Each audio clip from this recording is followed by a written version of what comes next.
Welcome to episode 492. This week, should we be worried about after-school Satan clubs in elementary schools? And why is a country music star withholding financial support from his kid's private Christian prep school? Then Phil talks to Esau McCaulley about Martin Luther King Jr. Day. Are we making progress on race in America? Or have we actually gone backward since George Floyd's murder? And then I interviewed David Lamb about the re-release of his book, God Behaving Badly. Is the God of the Old Testament angry, sexist, and racist? All of that, plus scientists discover sea slugs have a very useful party trick. Here's episode 492. Hey there, welcome back to the Holy Post Podcast. This is Phil Vischer. I am here with Christian Taylor. Hi, Christian. Hey, Phil. How are ya? Good. How are you? Good. Still fixing up your house, I see. Still working on it. But it's almost done? Any day We're now? getting there. Okay. Yeah, nothing gets shipped. As soon as you think you're done, it's another 3 months before it'll arrive on some boat somewhere. Yeah, some boat somewhere. And Sky Jitani. Hi, Sky. Hello. How's the Death Star? Seriously, you need to get over that. It does not look like the Death Star. Okay. Can I just say, I'm with Phil on this one because it looks so different and I can't get used to it. Every time you come on, it makes me freak out. I know, and I keep saying it's not black, it's dark blue, and if you're in the room, it feels much warmer than it shows up on camera. Yeah, Darth Vader said that to me once too, and it didn't work coming from him either. And Jason, hi Jason, how's it going? Good, how are you? Good. How far did you walk today? I haven't walked again today. I'm going more like when the sun's up and it's like the warmest it's going to get. I used to do it in the morning during summer when it was cold, but now, I'm waiting until like the afternoon to do it. Yeah. Okay. This is the afternoon, Well, yeah, we're doing this though. Kind of ruined everything. Okay. So after this, you're going for a walk right after this. That's my plan. You walk all the way. You walk all the way to Cinnaholic, and then take a little break, and then walk back. Right. That would be a bit of a walk. I think it's like 15 miles or so. Oh yeah, that's too far. Okay. And here's the theme song. What's the news that you like the most? Who's your favorite podcast host? If it's breakfast, get your toast. It's Sky and Phil and the Holy Post. Sky and Phil and the Holy Post. And sometimes Christian. Okay, there's something that we haven't done in a while, and Christian was reaching out to me to say, hey, Phil, we really haven't done this in a while, and I really miss it. Can you bring it back soon? And I'm telling you already that whatever he is saying is not true. And please tell me that it's not news of the butt, because again, I know I've requested this to be on Caitlin's segment. I'm sure she loves news of the butt. My favorite. Her mom loves it especially much. Okay. Well, my favorite is the animal news, which I hope you have today. Oh, well, do you know what? Do you know what animals have, Christian?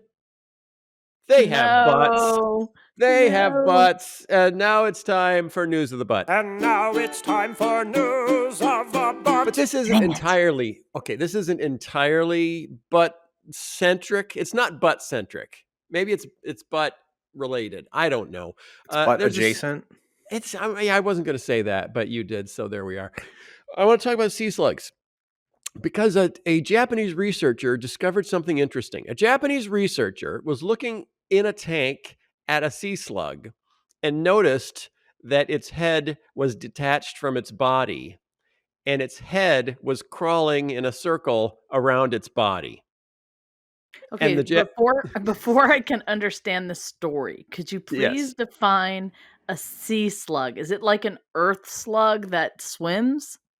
You can Google them. They're various little critters that, live at the bottom of the sea, and they crawl around. They're animals. They are animals. Okay. It's are they big? Not little? A piece of coral. Yeah, they're, I don't know, an inch, 2 inches. Some can be bigger, 5, 6 inches. Anyway, the sea slug in the tank, its head came off, and its head was crawling around its body. And the researcher said, well, that's not good. I guess that's a dead sea slug. But no, instead, both sides stayed alive, and the head, over a 3-week period, grew a new body. Dump, dump, dump. Did the body grow a new head? No. The bodies cannot grow new heads. Okay, 2 species of sea slugs, it appears, can pop off their heads and regrow their entire bodies from the noggin down. Scientists in Japan recently discovered this incredible feat of regeneration can be achieved in just a couple of weeks and is absolutely mind-blowing. Most cases of animal regeneration occur when arms, legs, or tails are lost to predators and must be regrown. But these sea slugs, which belong to a group called sacoglossans, that race in Star Wars that ran the Trade Federation, can take it to the next level by regrowing an entirely new body from just their heads, which they seem to be able to detach from their original bodies on purpose. So this isn't because a predator bit their head off or bit their body off. This is because for some reason they just decided, I don't like this body anymore. Oh my goodness. I wish I had this capability. Yeah, this would be very marketable. I totally take this one. If this isn't strange enough, the slugs' heads can survive autonomously for weeks, thanks in part to their unusual ability to photosynthesize like plants. So here's the thing. Their heart, their internal organs, and their butts. So the end of their digestive tract is in the body. So they pop their heads off. They don't have a heart. They don't have a butt. They don't have any organs. And they can live for a few weeks that way. Is that sort of like when we die, our nails and our, noses keep growing? It is not like that. It is like if you cut your head off and your head just wandered around the house for a few weeks, doing just fine without the rest of your body. That's what it's like. Okay. May sound silly, but I'm kind of curious why this is news of the butt. Because they lose their butts. They don't just lose their butt; they lose their whole body. Well, that's why he said it wasn't specifically news of the butt. Right. It's butt related. I think this is weird animal news, Phil. It's not news of the butt. But we haven't had news of the butt for a while, so I figured I could slide it in as both. Weird animal news. You're trying to stretch your butt news. If you could leave your butt behind and just live for a few weeks and then grow a new butt. Totally. And heart and lungs and everything else. In a heartbeat. It would make international travel a lot more comfortable. Oh, that's true. Right? Well, I'm not sure that's where you went first with that thought, but sure. International travel. Yeah, you could pay for coach. You're just a head. You don't need leg room when you don't need leg room. You don't need the crummy food. Yeah. You just photosynthesize for a couple hours.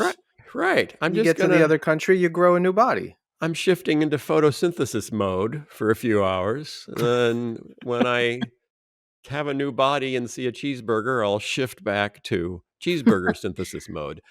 The original bodies. Yes. I was going to say, did they say why? They're not sure why.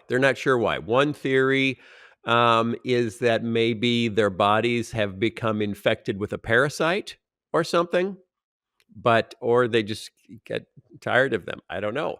The slug's brand new body was a perfect replica of the original, which researchers found was also doing reasonably well on its own. The original body continued to move and live for days up to months before it died. Headless. Because it can't eat. Or does that part of the body also photosynthesize on its own? Yeah, I think it can a little bit. Yeah, I think the whole thing is because they eat algae, and then some animals, I've been learning about this lately in some of these little news stories, some sea creatures, teeny little ones, can absorb the photoplankton or whatever they would absorb from plants and actually do a little photosynthesis using it in their own bodies. Yep. Like the leaf sheep. The leaf sheep, which is a tiny little sea creature off the coast of Japan, which looks like the world's smallest sheep. They're a couple millimeters long, and they're very cute, and they're leafy and green. Okay, so other than the curiosity of discovering this, is there any other benefit or scientific applicability to this knowledge? Yes, it's so that you can give us a great sermon illustration.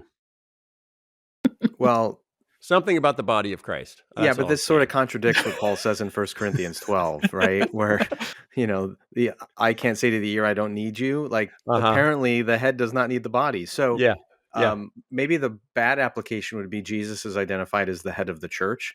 Yes. And if the church just, is no good, he might say, I'm done with you. I'm going to go grow a new one. If the church becomes infected by a parasite, then Jesus can just, I think they described it as sort of pinching us off. Oh my goodness. And then he goes off and grows a new body, and we just kind of flop around for days or a month, and then we die. Well, he does say to the which church in Revelation that, you're lukewarm, I'm going to spit you out. And he does have some pretty harsh things to say about some of the apostate churches. But think about having that ability, because it's not like these little sea slugs, have a knife. It's not like they go find a really sharp rock and rub on their neck. They actually have the ability to will their head to pop off their body. Yeah, that's a good point. Like, how do they do that? Do they just, I bet they just twist their head. They keep turning it and turning it and turning it until it just pops off. Like when you have a hangnail. Theory as any.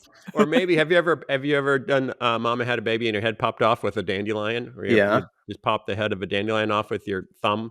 Maybe they have some ability to contort their body around to, use the back end of their body as a thumb and pop their own head off. Where did that sick childhood game come from? Mama had a baby. Mama had a baby and her head popped that's off. Pretty terrible. You think it was related to the going around in a circle and falling down because of the plague? Certainly, Jason, your fingers have been doing the walking, and you can tell us where that all began. So I've never heard of this, but I'm Googling it now to see if I can find anything more. That's because Phil and I and Christian are all children that predate the internet, and we had to entertain ourselves with things like flowers and decapitating children. Yeah, right. I used to pour salt on slugs to melt them. I thought that was interesting. Gee, I used to launch little frogs up in rockets.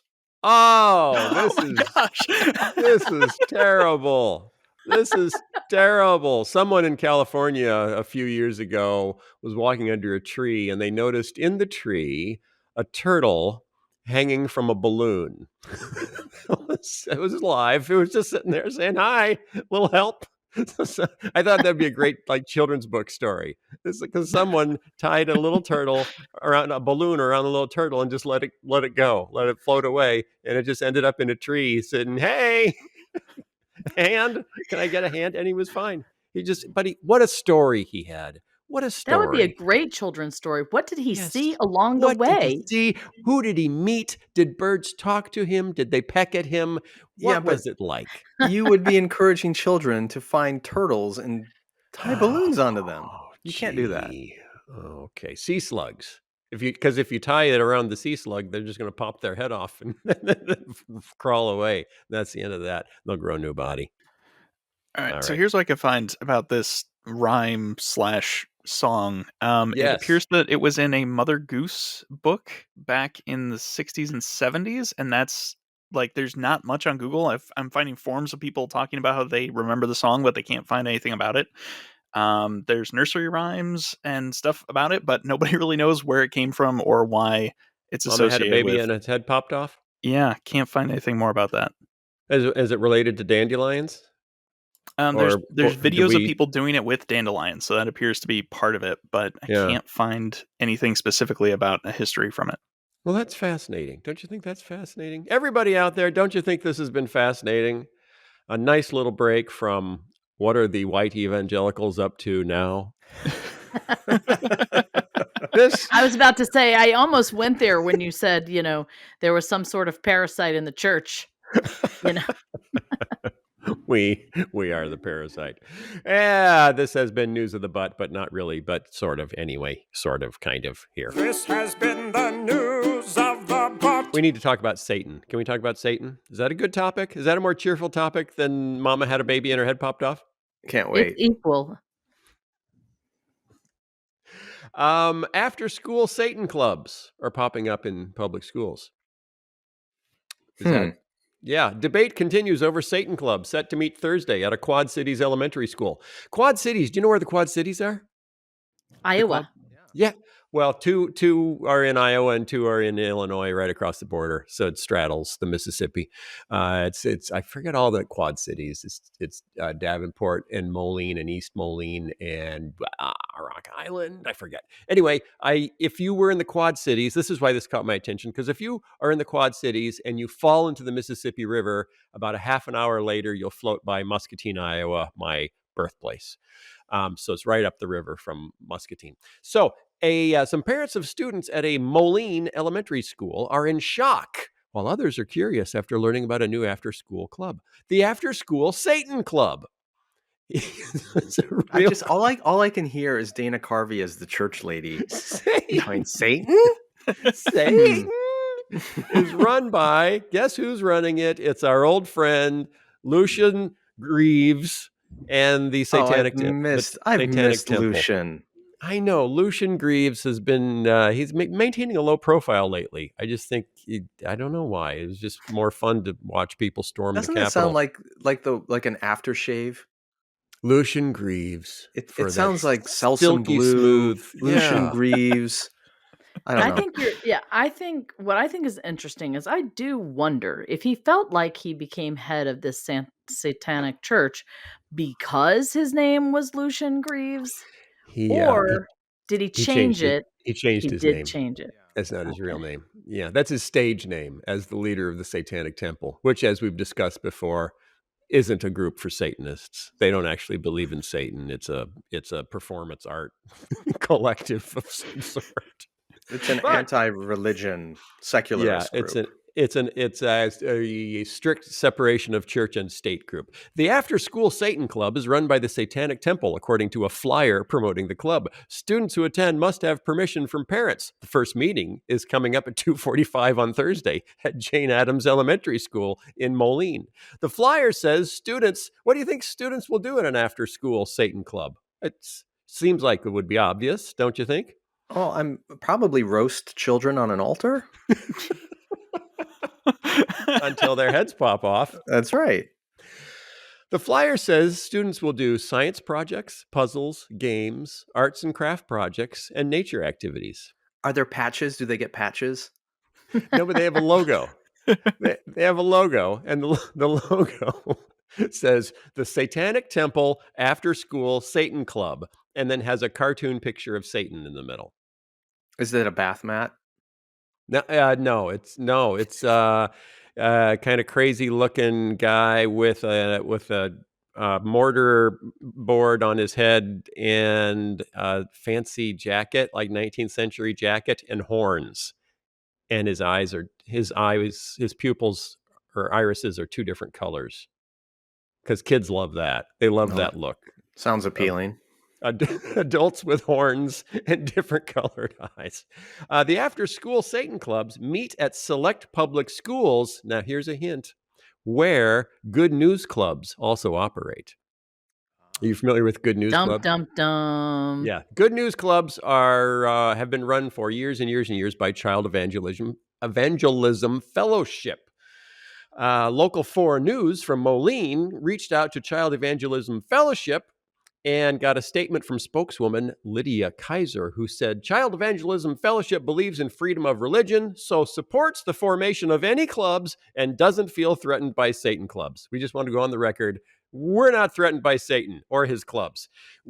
She says, we have seen them fail because they're not well run and don't have the support of parents and volunteers. It's difficult to find even a handful of them that are actually running, whereas there are over 5,000 Good News Clubs going strong in U.S. elementary schools. But then they go on to say the tactics of the Satanic Temple are harmful to children by wasting the time of school boards and jeopardizing after-school activities. So it does appear the primary purpose here is to create alarm among parents who try to shut it down because it has Satan in the name, but then realize if we shut this down, we also have to shut down the Good News Clubs. Can't have one and not the other. Yeah, what's good for the goose is good for the gargoyle as well. Like you can't and I've talked about this before, but like all these schools that are trying to push to have prayer back in schools, public schools, prayer and all these other kind of Christian activities or clubs, or like they don't understand that if they get approval for that, you're opening the door for anything to come in. At this point in America, anywhere Jesus goes, Satan is going right afterwards on the back of Lucian Greaves, primarily. I think I was in seminary at the time, and there was a big story about a school somewhere in the South that had an after-school Christian club. It may have been a see you at the pole kind of prayer group thing, and students won the right to have an LGBT student group on campus. And this is obviously 20 some years ago when this was still a more controversial issue. And parents and Christian leaders freaked out in the community that the public school was now hosting an LGBT group. And it went, I think, all the way to the Supreme Court. And the Supreme Court ruled that they can do it based on the exact same law that allows you to do a Christian Bible study on school campus. So I'm not opposed to that. I'm just saying that sometimes Christians really don't want equal rights. They want special preferential treatment for their faith. And if you really want your faith platformed in the public school, then you can't stop a satanic group, secularist group either. Yeah. Yep. Right. Did you have any satanic groups in your schools growing up, Christian, in Mississippi? Absolutely not. But we did pray in our schools, read our Bible, and memorize Bible verses. In your public school? Yes. In like 1980, late 70s? No, 70s, like mid 70s. Mid 70s. I don't know if you heard me tell the story, but the only thing I can really remember from my French class in 7th grade at Jones Junior High was the Lord's Prayer. So they taught us the Lord's Prayer in French. And so it was that might even insult the French. Well, was it give us this day our daily baguette? Good one, Sky. No, it was crazy when I got to France for the first time and they took me into this church service. I sat down behind these veterans and they were doing this ceremony. And all of a sudden I heard Notre Père qui est sur ton nom. And I could say the Lord's Prayer with French people like I had never forgotten it. Like nobody's business. Yes. Like I was a French person. Because my public school in Mississippi required me to learn the Lord's Prayer in French. Crazy as it is, but true. Okay. Do you know who John Rich is? He used to be the district superintendent of the Midwest Christian Missionary Alliance. That's true. This is a different John Rich. Do you know who a different? He also sounds like the guy from Big and Rich. Yes. Ding, ding, ding, ding, ding. On the nose. John Rich, country musician, half of the duo Big and Rich, best known for their hit song. What is their hit song? Big and Rich's hit song? Something about cowboys and something about a handsome cowboy. Save a horse, ride a cowboy. That's it. You'd only want to ride a handsome cowboy. Wait a minute. This isn't a Christian thing. John Rich is a Bible-believing Christian. Yeah, it's but not a Christian group. What? I don't see anything wrong with that song. Okay. I know. What? No, it is not a Christian album. It's a country album. So he's a country singer. Country. But that also means Christian. Country and Christian are synonyms. Rich has 2 children at the private Christian prep school, the Lipscomb Academy. By the way, my buddy Mike Naraki teaches at Lipscomb University now, as well as my buddy Steve Taylor, the singer, and my buddy Tom Bancroft, the animator, and my buddy Chris Wall, the editor. They all all teach at Lipscomb University in their film program. So is there a connection between that university and this school? Yeah, they're the same. They're part of the same. This is they were all started in 1890 or so by somebody Lipscomb. I don't know who Lipscomb. Anyway, Christian school that's on the same site as the Christian University. John Rich is mad. He's a country singer. He's a country star. His kids go to Lipscomb Academy. He's upset because they've gotten woke. Rich, who has 2 children at the private Christian prep school, says he and his wife decided to cancel their 3rd annual songwriter fundraiser for the school because, quote, we cannot in good conscience continue to raise money for school who had so drastically disappointed us. How have they? He's a country singer. Don't shake your head at me, Jason. He's a country singer. I can do a Southern accent for a country singer.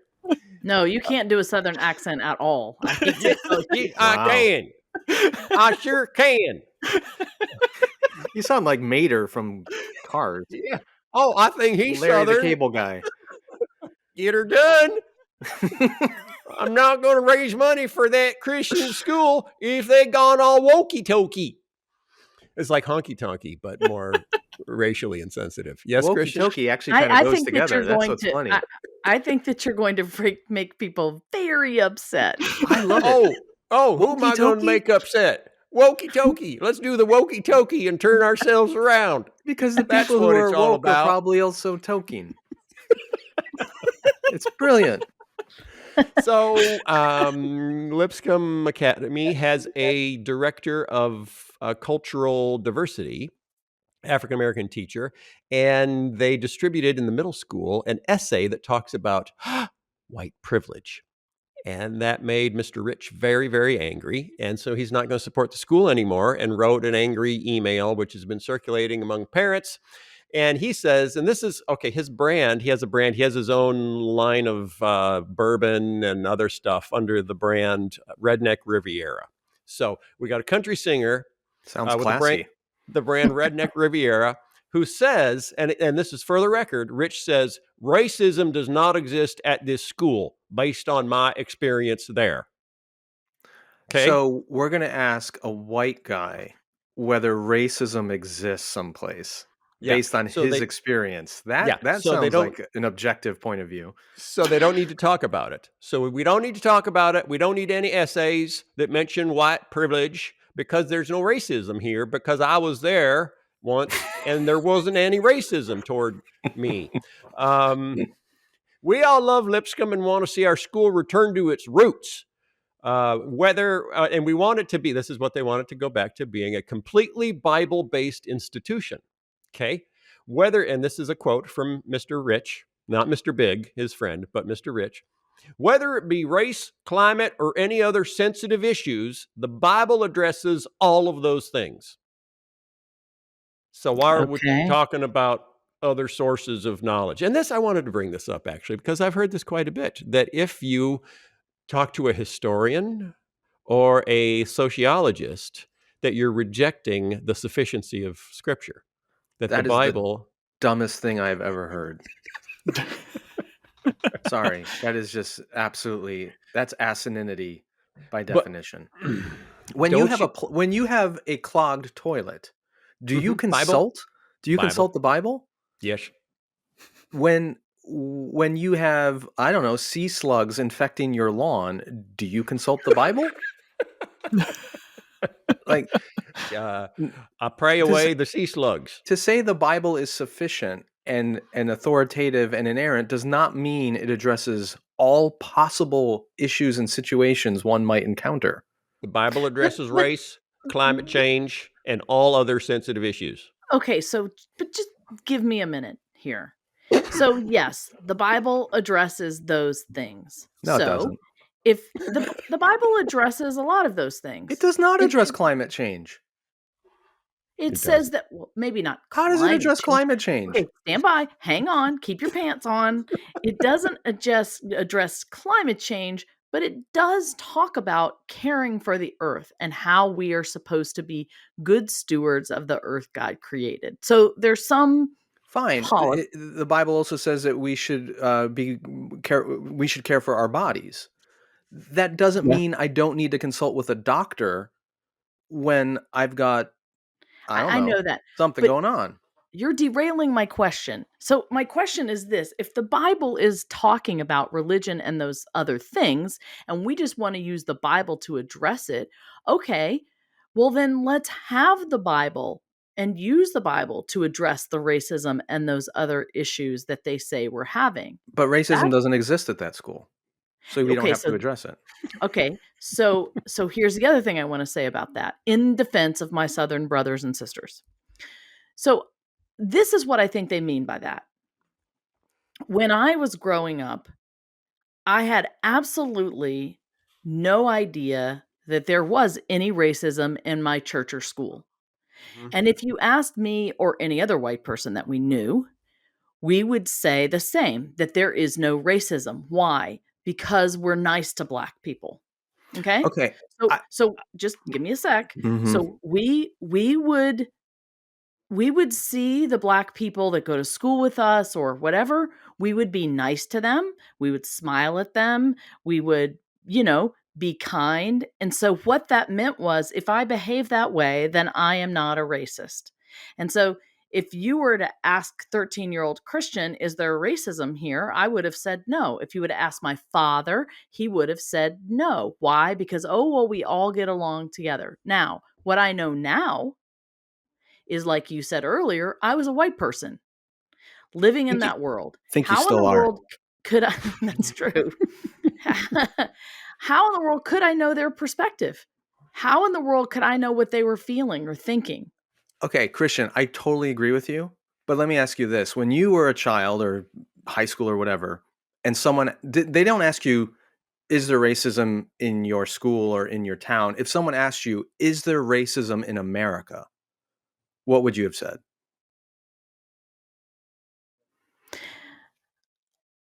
Not accusing you or your town or your school, just in general. Does racism exist? I would have thought, when I'm young, right? And I lived through desegregation. So once we were bused and once we were all mixed, and I remember that time, in my world, like, everybody got along. So you're so myopic at that age, right? You have no idea what's happening anywhere else. And so here we're all now living together, going to school together. There's not a problem anymore. But the issue here, like, let's say they asked you, Christian, are there Nazis in your school? You would have clearly said, no, there are no Nazis in my school, right? Right. So therefore, we don't have to study Nazis. We don't have to study World War II. We don't have to look at fascism as a topic in our history class. So what this guy is saying, what John Rich is saying, is there's no racism at our school, therefore we don't even have to study the issue of racism. It's ridiculous. Are you sure that's what he's saying? Yeah, I think kind of, yeah. That's what's ridiculous. We don't need a diversity person to have my kids read essays about historic racism, because we don't have a racism problem at my school. So even if you concede that you don't have a racism problem at your school, that's not enough to say this isn't an ongoing problem in our broader culture, in the world, that we as Christians who are, equipping kids to engage the world in a godly way need to be informed and understand these dynamics. That's the issue. Yeah. And what I'm saying is, his saying there's no racism in our school. I'm saying, I think that he is completely blind to the racism that probably does exist in his school. Right. To your point that he's a white guy, he's not really sensitive to those issues because he's not a person of color. But I'm pointing out that even if he's correct, he's still wrong. Because even if there is no racism in that school, that's not a reason not to study the topic. To be ignorant about it. Right. And so by his very logic, he's revealing his true motivation, which is, I don't want to deal with this topic because it makes me uncomfortable. That's what's really going on here. You may be shocked to hear this, but Mr. Rich also opposes vaccine mandates and mask mandates and thinks COVID is overblown. I don't know. How do those go together? I don't know. Not liking learning about racism and not liking someone saying you should wear a mask seem to go together for some reason. They are a bundle oftentimes. And why are they a bundle? Why are they a bundle? What do they share in common? Fox News. Yeah, they share a political ideology in common. They don't share an ethnic or a religious theological common bond. They share a political common bond. Yep. So politics trumps faith is what we learn. All right. It is, as we're recording this, it's Martin Luther King Day.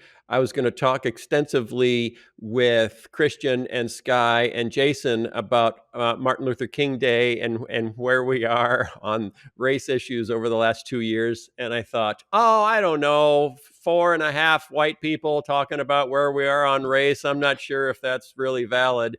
So instead, I reached out to our friend Esau McCaulley to sit in, and he's going to sit in for an interview. And that's coming up next. So hang on. And we'll be back in 2 weeks with more. 1 week. Why did I say 2 weeks? Christian will be back in 2 weeks. We'll be back in 1 week with Caitlin for more exciting news. And keep an eye on your sea slugs, because Mama had a baby and her head popped off. Here comes They're Esau. just going around losing their heads all over the place. They're losing their heads. All right, hang on for the interview. Here we go.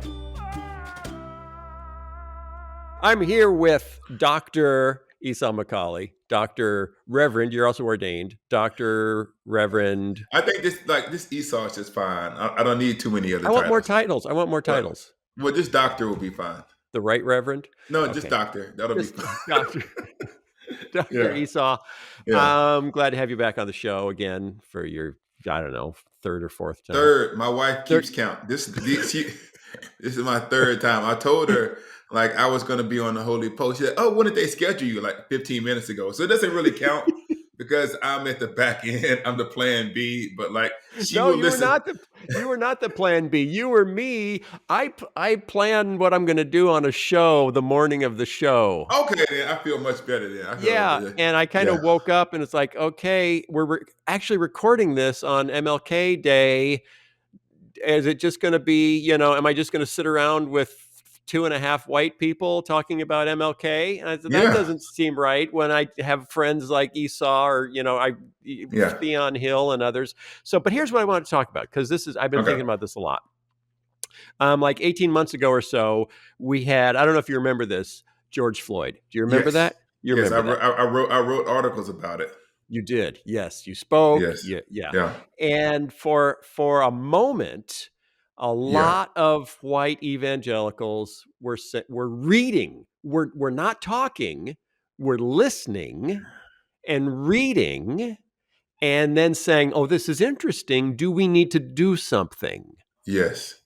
And so this 18 months later, so suddenly we're like, should I read this D'Angelo book? Should I read this Kendi book? And who's this Jamar Tisby guy? Should we platform him? Should we invite him to our white megachurch to tell us how we've been complicit with racism?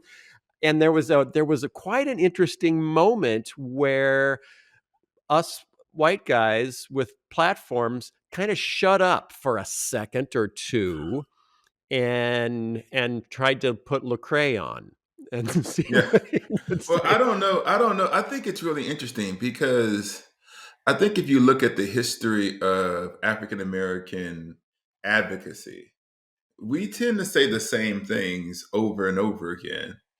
And then every now and then there's these confluences between Black arguments and history, where the things we're saying are like object lessons. Like, we've been telling y'all this, and then something happens. So, for example, African American complaints about the policing didn't begin with George Floyd. It goes all the way back through the civil rights movement. There's videos of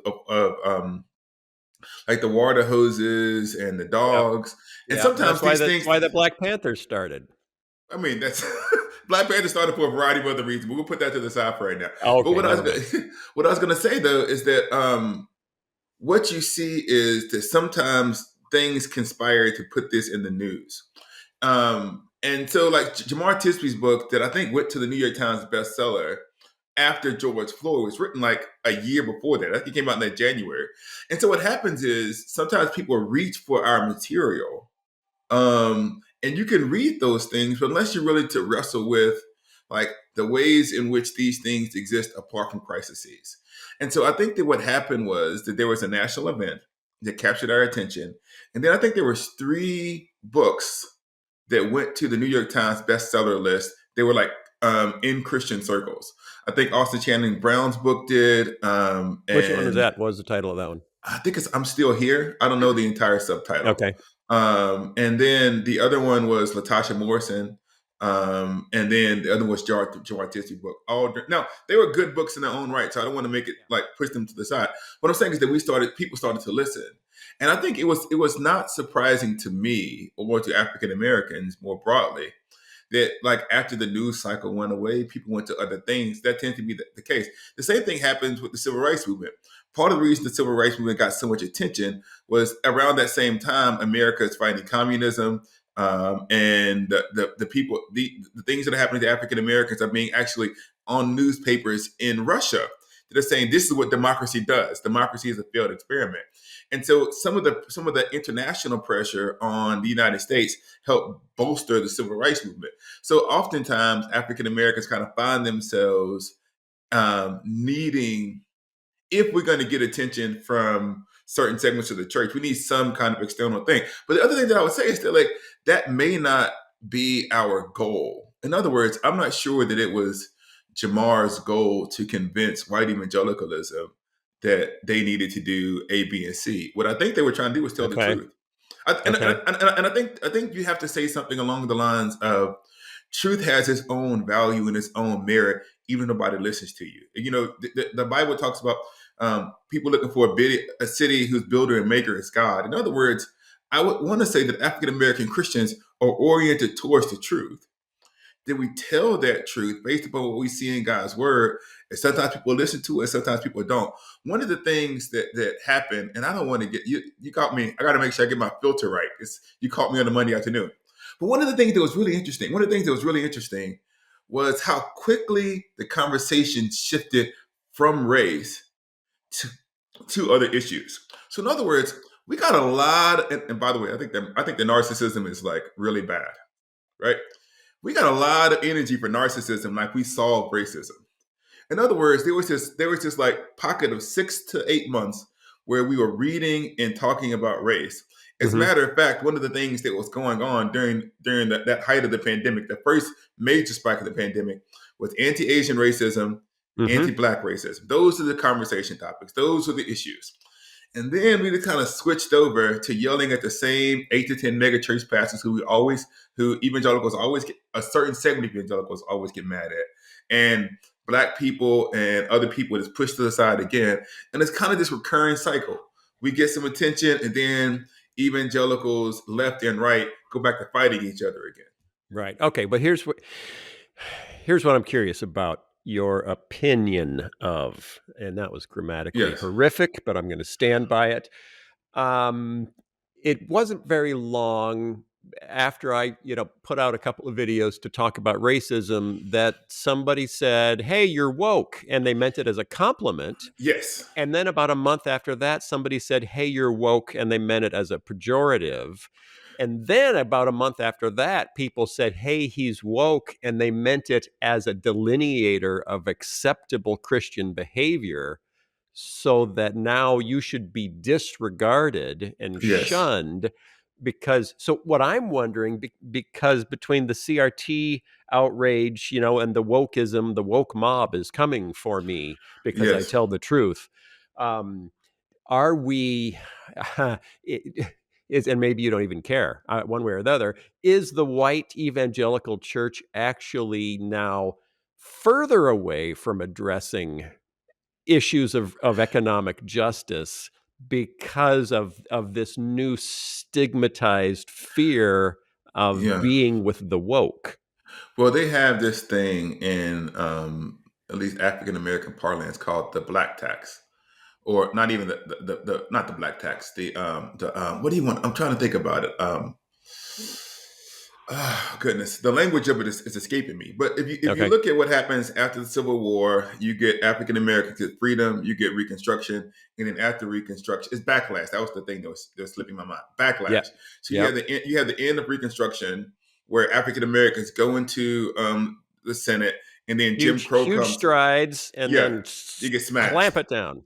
Now, one of the things that was really interesting about what happens during the abolitionist movement and during the beginning of Jim Crow is that one of the ways that was justified rhetorically was by calling the Christians, especially the Black Christians, and the white Christians who supported them, socialist or Marxist.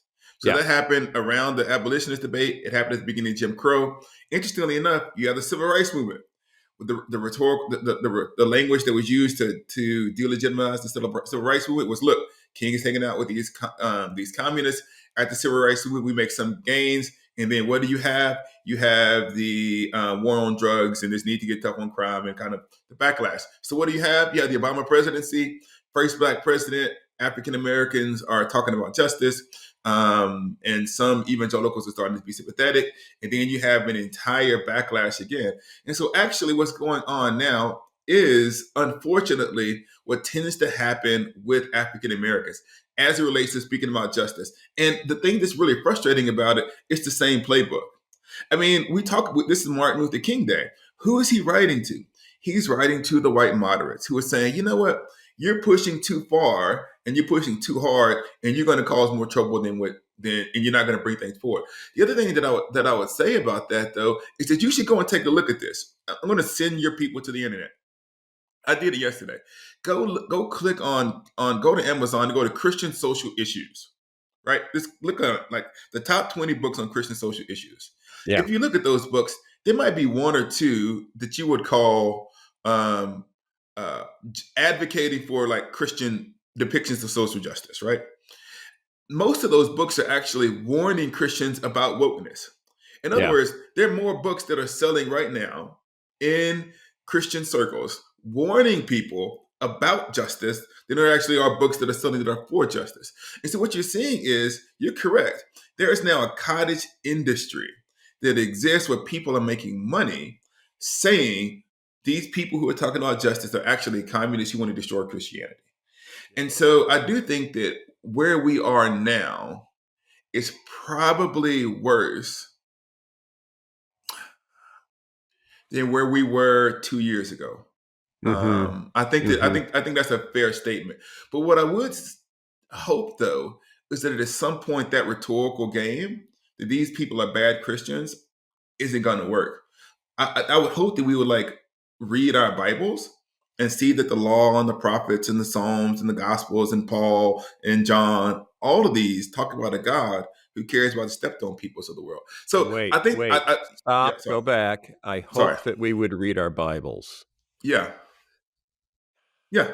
I mean, I need to turn on the TV or social media and have someone tell me what the Bible says about it.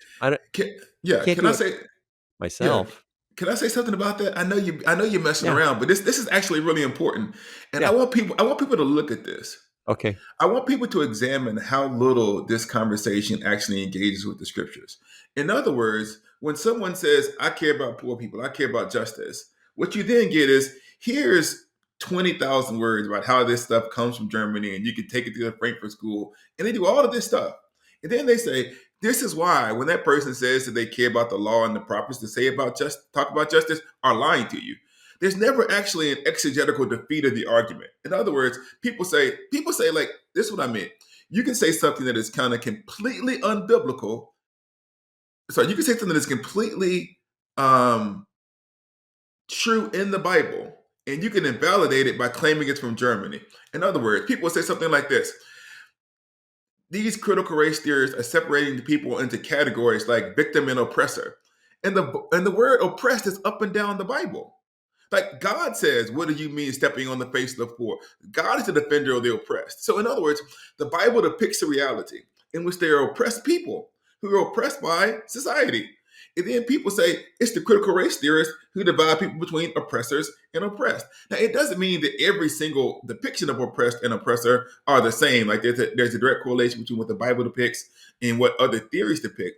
What it does say is the Bible says there are certain people who are oppressed by society, and there are people in society with power who oppress them.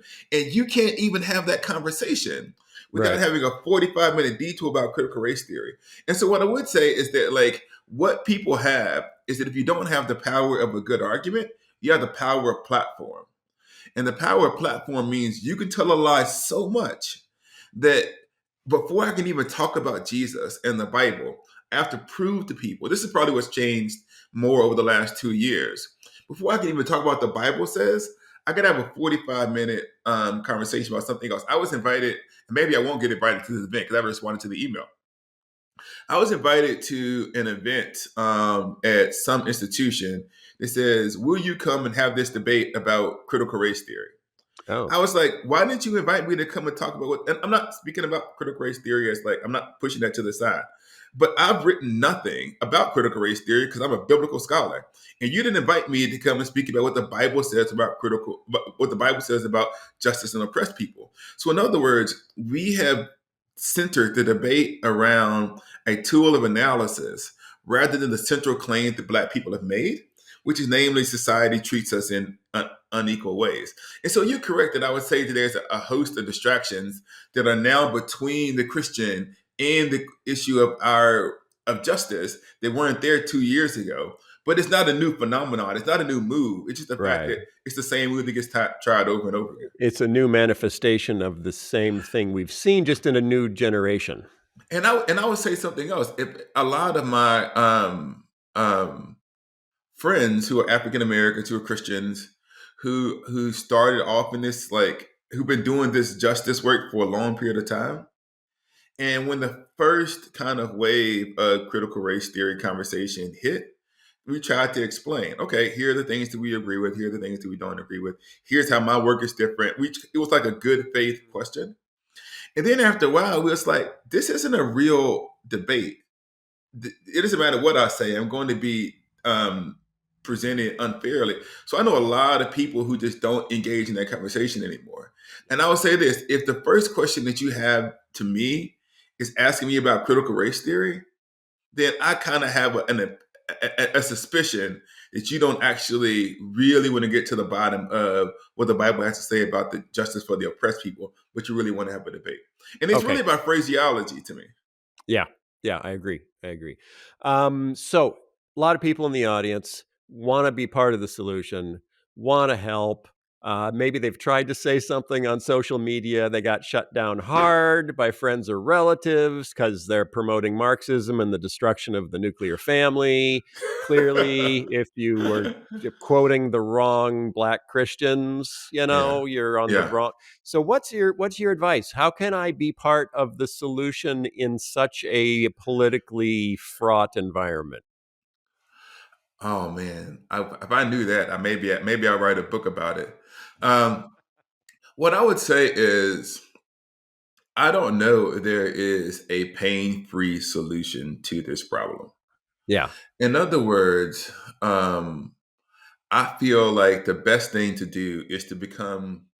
Actually, I'll give some broad advice. One thing is, I would say, don't lose your theological mind. Am I allowed to say that part?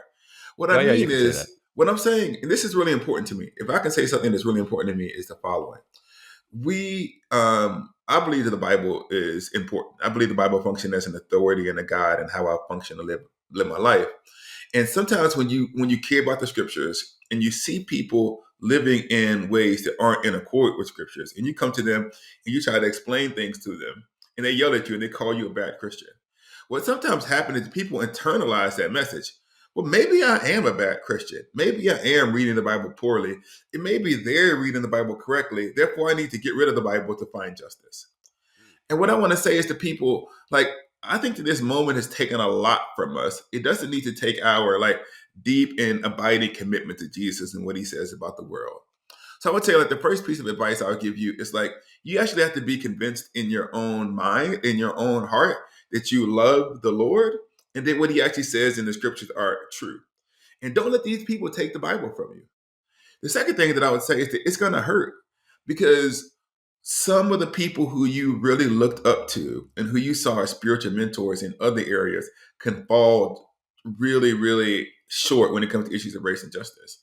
Yeah. And so I think that part of what what I would say, so those two things, A, don't lose your theological minds. B, be prepared to be hurt. And C, and this is the really important one, start to build the coalition of the willing. In other words, and I understand why you invited me here. We want to keep arguing with these people, but I want to say, we all know who these 8 to 10 people, especially be on social media. We all know who they are. We know what they say. We know what they're about.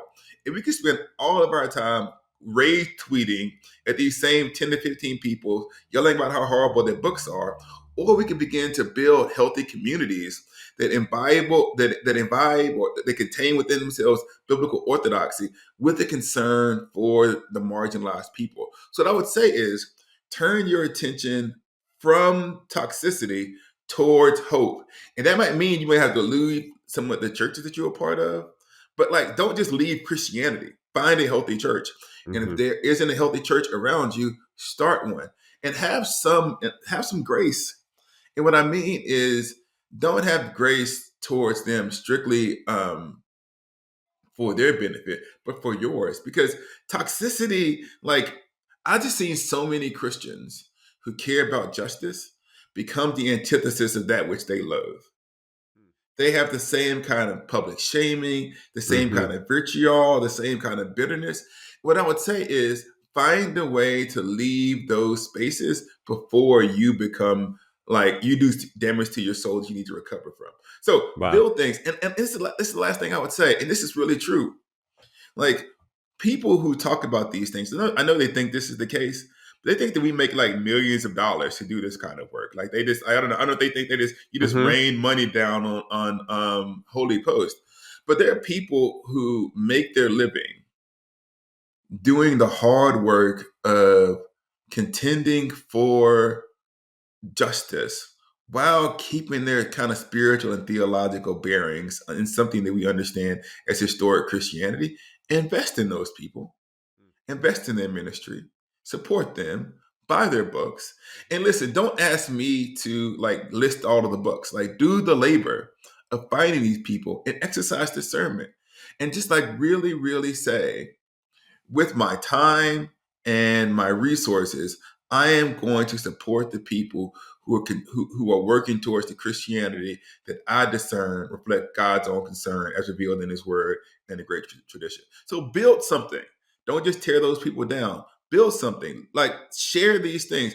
Find yourself a group of Christians who you don't have to argue with. One of the best things that I did in the latter part of 2021 was I started attending Charlie Day's church, Progressive Baptist Church in Chicago, because I didn't have to justify my existence there. And the people who were in the community there treated me and my family well. And they love Jesus. They love the Bible. They love justice. Find yourself a community. And this might be something else. And maybe I'm rambling now.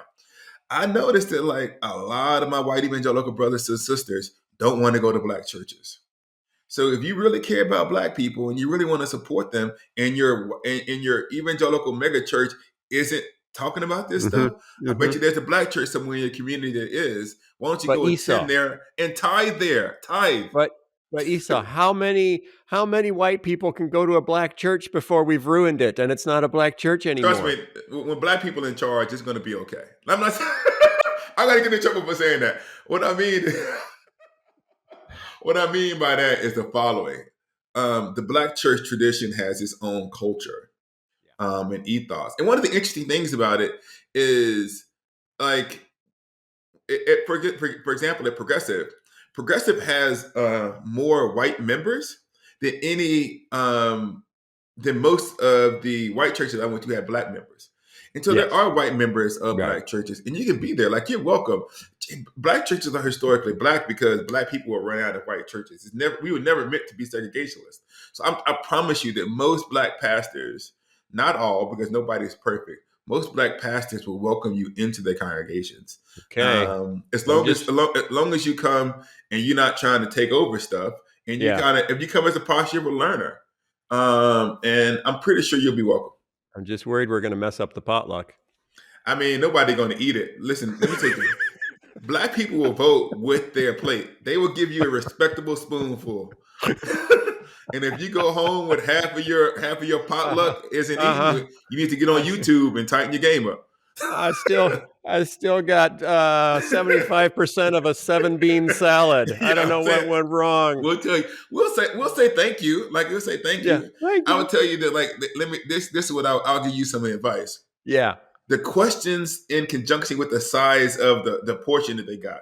Yeah. So if they got like one spoonful and they ask you 10 questions, then you didn't do that good. You missed. Yeah, you missed. But if they got like a big portion and they asked you questions, then they're really trying to figure out how to recreate it.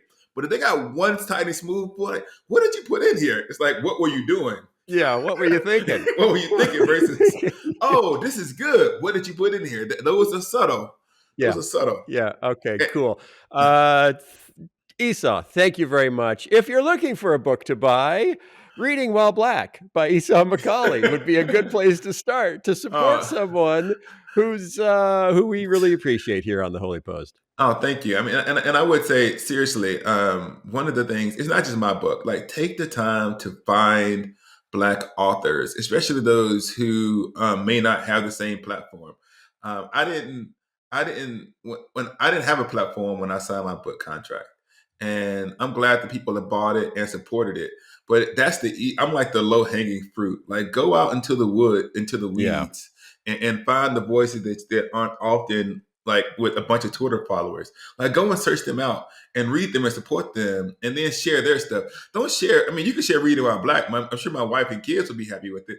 But like, really find other up and coming writers. That's what I'm looking for now. I'm looking for like these people who are just getting started and who aren't as accessible. So do the work and find other people. But you can buy my book too if you want to. The Holy Post is brought to you by our listeners who support us on Patreon. This episode is also sponsored by our friends at Faithful Counseling. We can all agree the last couple of years have been nuts. Sure, you can unload all your troubles on your best friend, or your cat, or that David Hasselhoff poster on your wall, but what if you could talk to a trained professional? Nothing against your cat or David Hasselhoff, but Faithful Counseling is a Christian counseling service with more than 3,000 licensed therapists across all 50 states. And you don't have to go into an office. You can schedule secure video or phone sessions. Plus, you can chat and text with your therapist. With expertise in depression, stress, anxiety, trauma, family conflicts, and more. Not happy with your counselor? Ask for a new one at any time. Financial aid is available for those who qualify. Plus, Holy Post listeners get 10% off your first month from our sponsor, Faithful Counseling. What have you got to lose? Give it a try. Go to faithfulcounseling.com/holypost. Just fill out a questionnaire to help them assess your needs, and you'll get matched with a counselor you'll love. That's faithfulcounseling.com/holypost. And now, back to the show. Hey everyone, it's Sky. Before we jump into the interview with David Lamb, I have a special announcement for our Patreon supporters.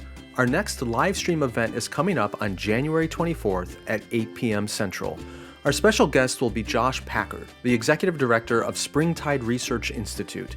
Josh has been on the show a few times, most recently in episode 487, where he shared about brand new data about Gen Z and the church. If you go to our Patreon page, you can submit your questions for Dr. Packard now, and then be sure to join us live on Monday, January 25th at 8 p.m. Central. And if you're not yet a Patreon supporter, what are you waiting for? Not only will you be able to join these special live streams, but you also get bonus interviews. For example, I did a bonus bit with today's guest, David Lamb, about polygamy in the Old Testament. And earlier this week, I shared the 5 books I recommended to my college-age daughter to help build her faith and broaden her view of the world. I'm not going to share that kind of precious content with just anyone. As Jesus said, don't throw your pearls before swine. No way, those pearls are exclusively for Holy Post patrons, the finest, most discriminating podcast connoisseurs on the internet. So, if you're not one of them yet, you can be. Go to holypost.com and click the Support Us button to learn more. And for you supporters, we'll see you on Monday the 24th at 8 p.m. with Josh Packard. My guest this week is Dr. David Lamb. From 2006 to 2018, he taught Old Testament at Biblical Theological Seminary.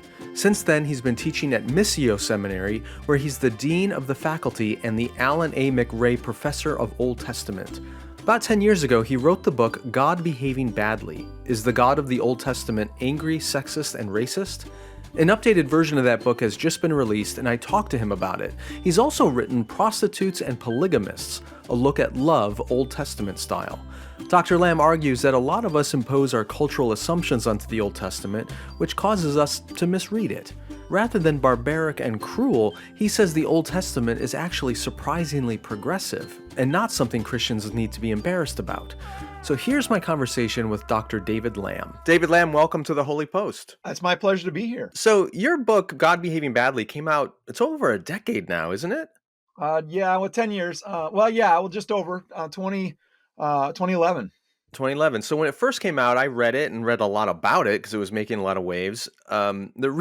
Reason you're here is to talk about that book, even though it's a decade old, but you have a more recent expanded edition that's just hit the market. You are something of an Old Testament whisperer in that people bring a lot of, well, the very fact that you have an updated version of this book is interesting to me because the Old Testament hasn't changed in the last 10 years. Hasn't changed in the last couple thousand years, right? No. It's been the same text. But what's changed are the questions we bring to it and the baggage we bring to it. And so I'm grateful you're updating the book to deal with some of the stuff over the last 10 years that we brought to it. But the origin of this book was, and you write about this and you've talked about this in numerous places, you had the new atheists kind of in the early 2000s who are making hay out of the fact that God is a moral monster in the Old Testament. And there's all these horrific stories. And you were trying to help people read those stories within their cultural context with a proper hermeneutic, with good exegesis. So let's kind of start with this really high altitude thing, which is a question that was true 10 years ago. It's a question that's still true today. A lot of people assume that the Old Testament is barbaric. It's, for lack of a better word, anti-woke.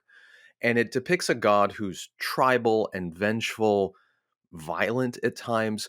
But you argue that when we understand the Old Testament properly, it's actually shockingly progressive for its time and for its culture.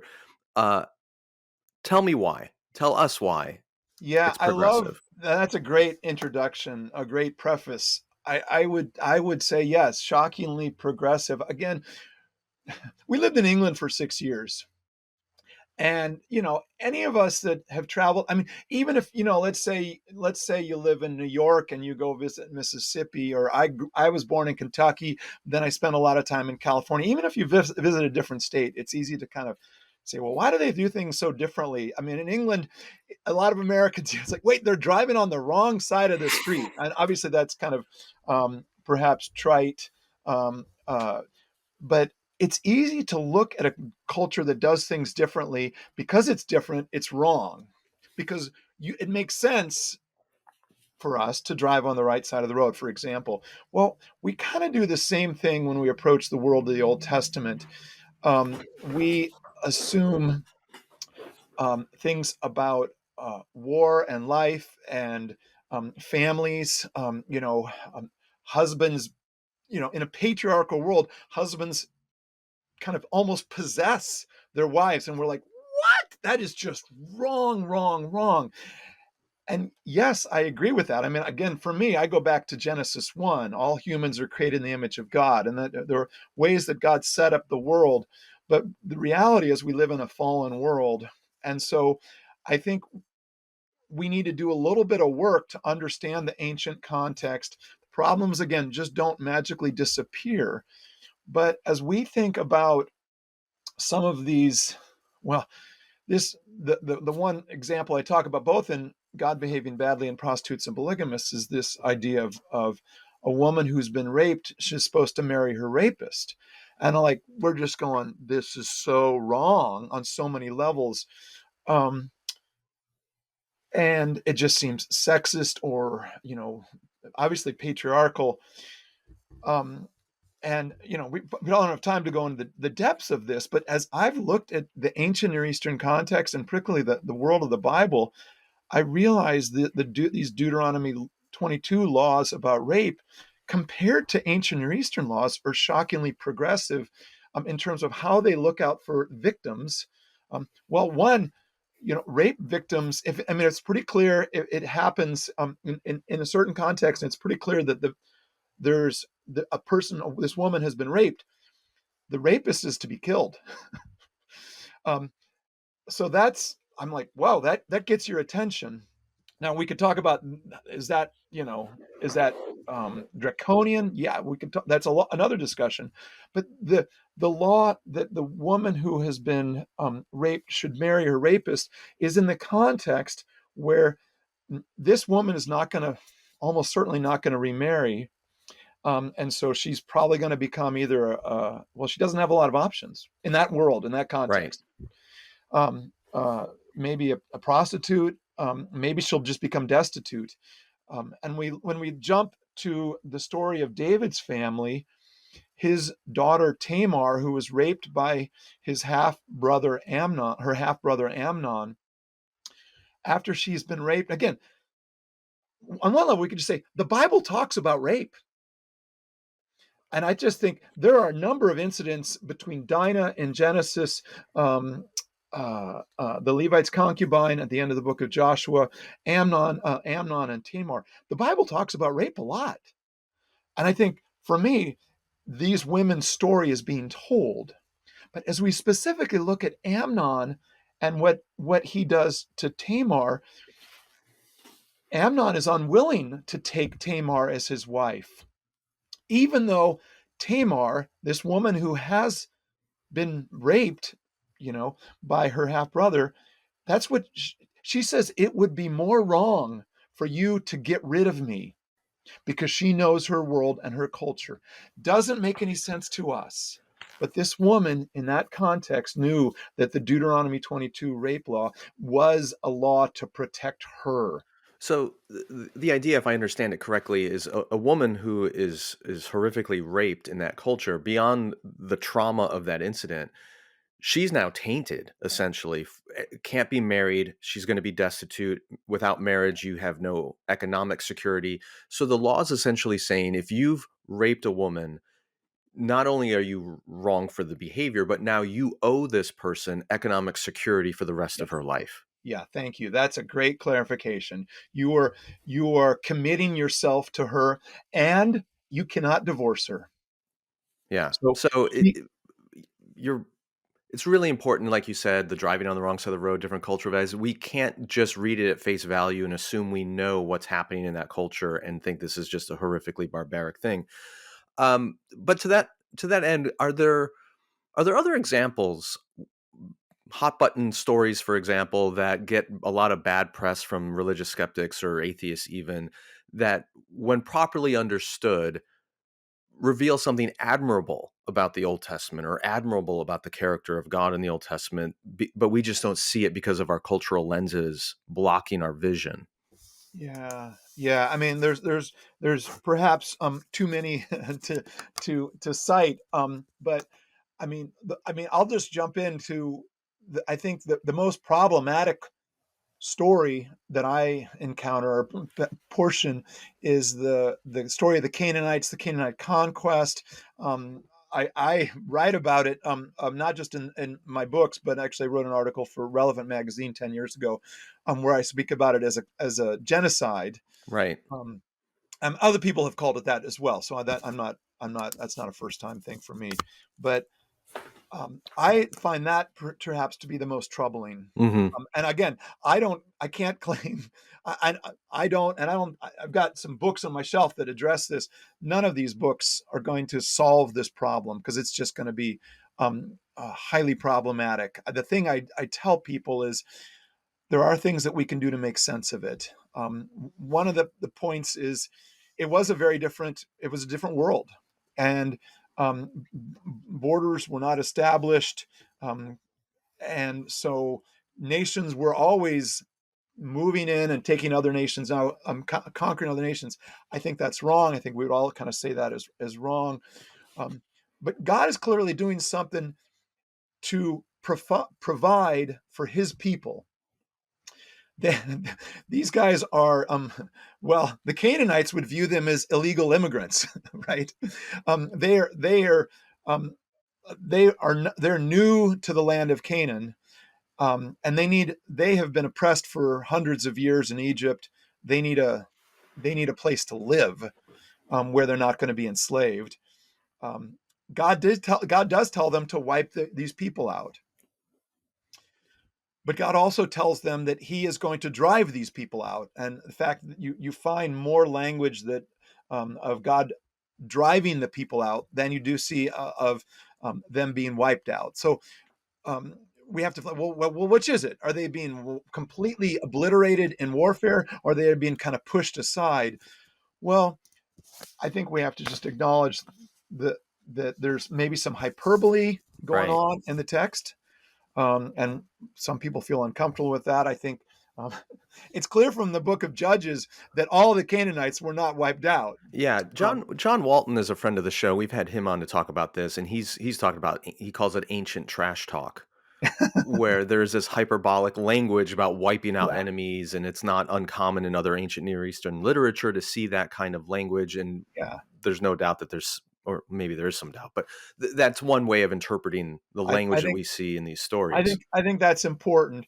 And then the thing that I find most helpful is every people or nation or person or nation who showed hospitality to the Israelites was in turn shown hospitality. And I think the most dramatic example of that is Rahab, the prostitute from Jericho, who welcomed the spies, gave them insider information, basically kind of betrayed her own people because she knew that their God was gonna win. Basically, Right. And then when Jericho was destroyed, it wasn't just Rahab that was protected, but it was her entire family. And then we see what happens. She becomes part of Jesus's family tree. She shows up. Yeah. She's the second woman mentioned in the New Testament in Jesus's family tree in Matthew 1. Hebrews 11 talks about her. Joshua, the hero of the book of Joshua, doesn't even appear in Hebrews 11. But this foreign woman who was a prostitute, Rahab, shows up in Hebrews 11, and she also shows up in James and is praised for her, her faith and works. Yeah. So her legacy lives on. I think for me, that's a sign that, yeah, God is working amongst the Canaanites. I don't fully understand it, but there's a punishment element. There's a hyperbolic aspect to it.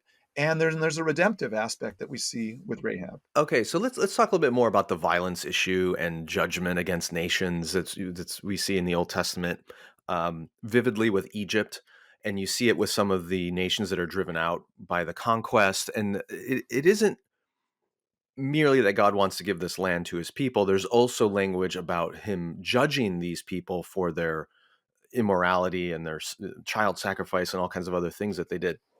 So one of the explanations I think is somewhat satisfying, you make this argument in your book, I've read it from other Old Testament scholars as well, is an appeal to God's justice. Egypt may be the clearest example.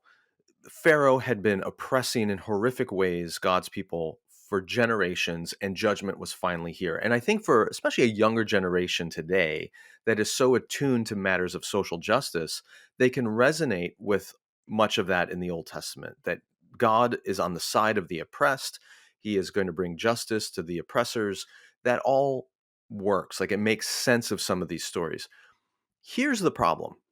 And I think this is more where people get hung up today. It's where I get hung up today, to be honest, that justice issue doesn't quite address. And that's the issue of collective justice. I think we would all agree Pharaoh deserved the punishment that God doled out to him in the book of Exodus. But the curses that fall upon Egypt are not just upon Pharaoh, and they're not just upon Pharaoh's army. They're upon servants, they're upon innocent Egyptians, it's upon the cattle, for goodness sake. So, and same thing you find in these conquest stories. No doubt there were evil people among the Canaanites who deserved death, perhaps, but there were children and infants. So what do you do with the ancient world's collectivism, where entire judgments on a nation will befall them because of a bad king or a bad pharaoh, versus our mindset, which is, hey, let the guilty person be punished, but the innocent person shouldn't be? How do you reconcile that element of the Old Testament? I mean, that's a hard question. I do think, well, in the U.S., we declare independence. And we, watch our movies, our films, our books. They're largely about an individual who goes up against, kind of rebels against the powers that be. And because they did it we do it our way, right? Right. We're all about the individual.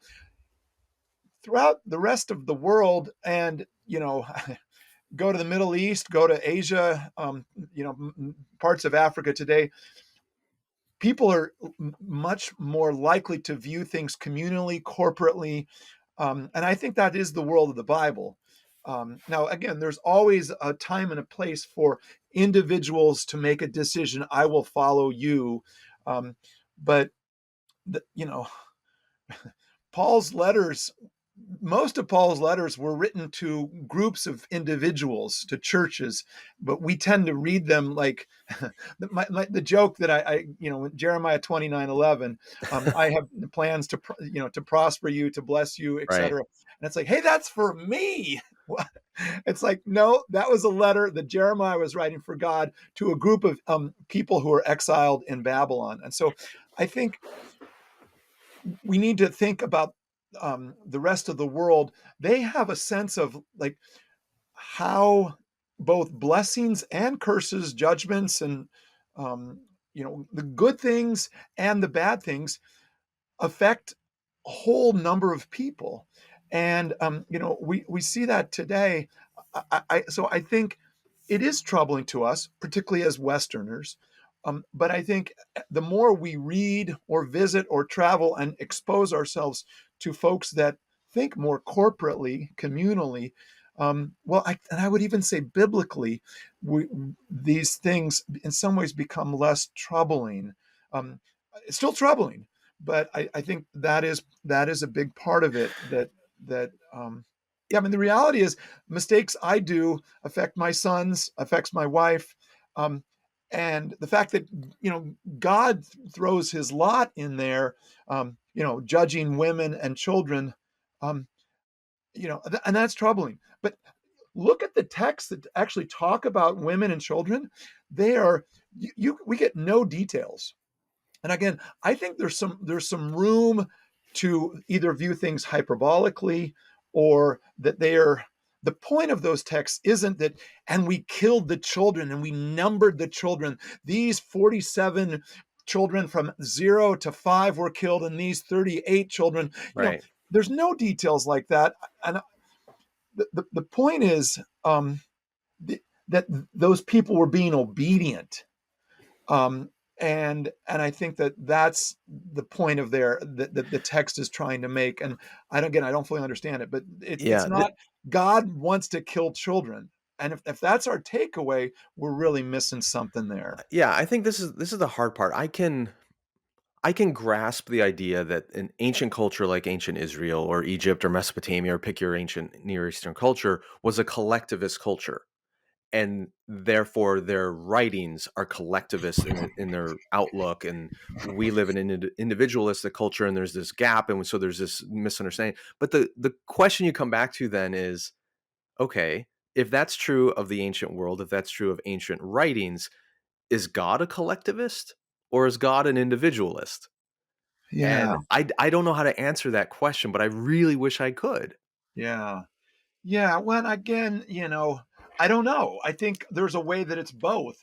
I mean, the thing I see is God is often working through individuals.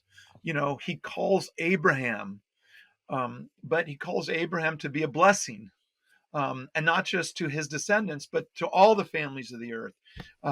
He often calls individuals, but well, look at Jesus. He's calling the disciples, but follow me, and I'll make you become fishers of men.